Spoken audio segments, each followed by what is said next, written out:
Hi, I'm Bob Mould. We're here at Amoeba Records in San Francisco. This is What's in My Bag.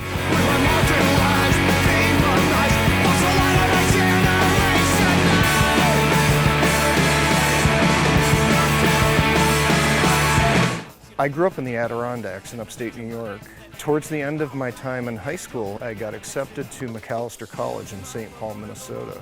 I wanted to find out if there was any punk rock in Minnesota, because I just found out about the Ramones and Sex Pistols and the Clash and all these bands. There was a group from Minneapolis called the Suicide Commandos. September of '78, I get to St. Paul, and I find out they're playing the first weekend I'm a college student. And I walked in and heard these guys and just thought, I'm in heaven. This is amazing.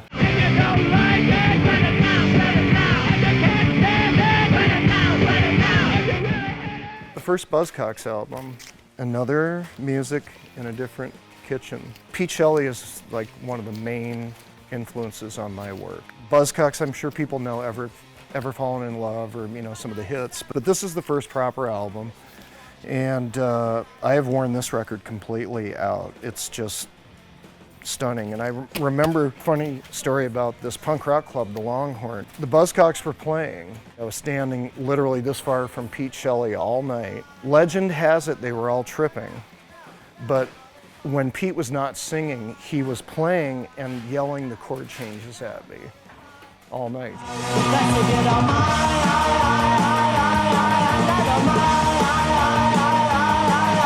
A friend of mine named Dave Ayers, who used to manage Soul Asylum, he and I got together in the middle of 1988. It was after I'd left Husker and I was living on a farm in northern Minnesota, and I was just writing music. And I played Dave a couple songs that I'd been working on, and he just sort of stopped and said, "Have you ever heard of Richard Thompson?"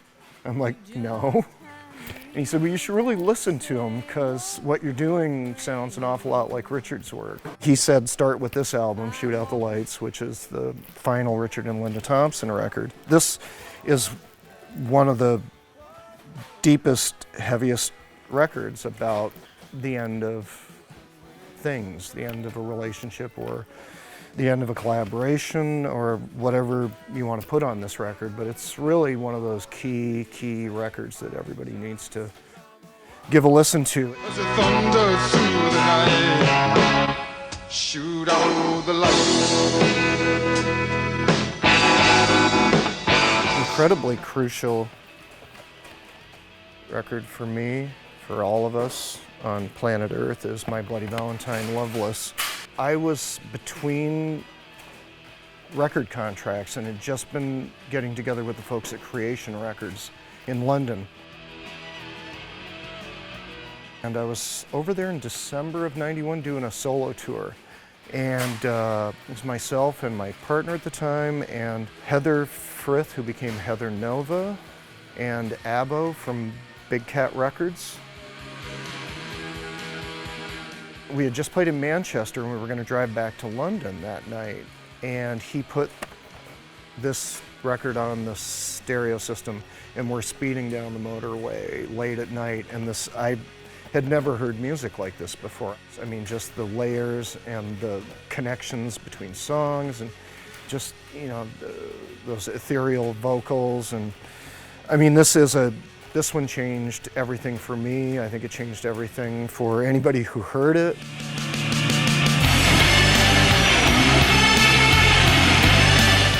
Later on in the '90s, I put down the guitar for a couple years, and I was living in New York City. I was shopping at a place called Rebel in the West Village, which sold a lot of rock, but did a lot of house and electronic and techno.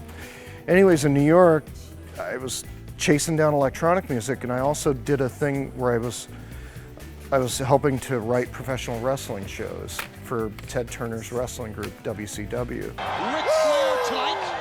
And we would do a lot of road trips, and I would need music to keep me awake at night when I was driving. And there were two albums that I used to play full tilt all the time, and it drove the wrestlers nuts. But one of them was Garbage version 2.0.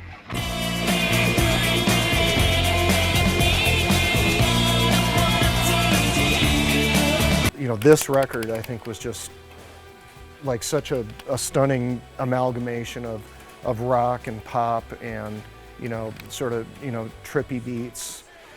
And the production is super deep and it's a very emotional record. So this was one that kept me awake at night, and the other one was the Foo Fighters record, There's Nothing Left to Lose.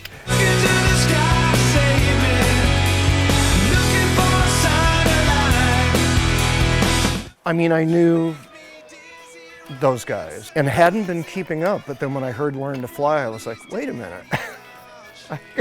I know this song. I hear this song everywhere all the time. And this record, I think,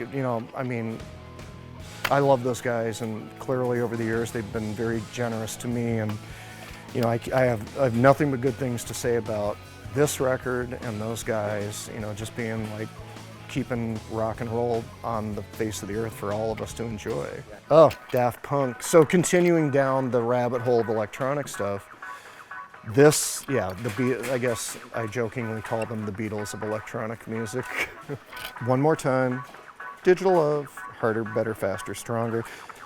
I mean, these songs, High Life, Face to Face, really, Todd Edwards, his iteration of garage music, and how Daft Punk took that micro sampling style, and then to bring Todd in to sing Face to Face, that's my favorite on this record.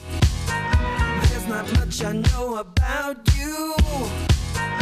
Fear will always make you blind. A fellow named Chaz Bear, his artist moniker mainly is Toro y Moi. We met maybe 10 years ago. It was sort of like in the beginning of the peak, I guess, of the chill wave movement. There was like Neon Indian and Washed Out and Toro y Moi. And Chaz was a little bit more on the house music tip, but this project, Les Sins, is more housey than what he was doing. This was like an alter ego type thing, but it does file under Toro y Moi. Can you take it back to when we didn't have it all? Dua Lipa, very popular, very mainstream, but man, what a feel-good record. The album's called Future Nostalgia, so it's all in the title, but I think everybody's heard this by now. But I just love like innocent, well-crafted pop music. Don't show up, don't come out, don't stop caring about me now. You got, if you haven't heard this group and you haven't heard this record, the group is called The Armed. They're from Detroit. This album, Ultrapop, just came out this year. Why am I so late to this party? It's the question of the day. When I heard this collective, I believe it's Kurt from Converge is the sort of executive producer.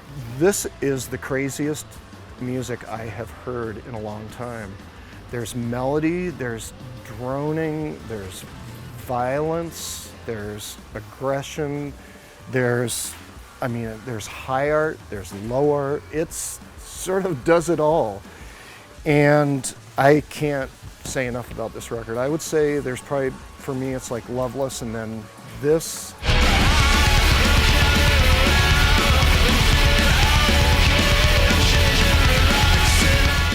That's what's been in my bag for years and this year.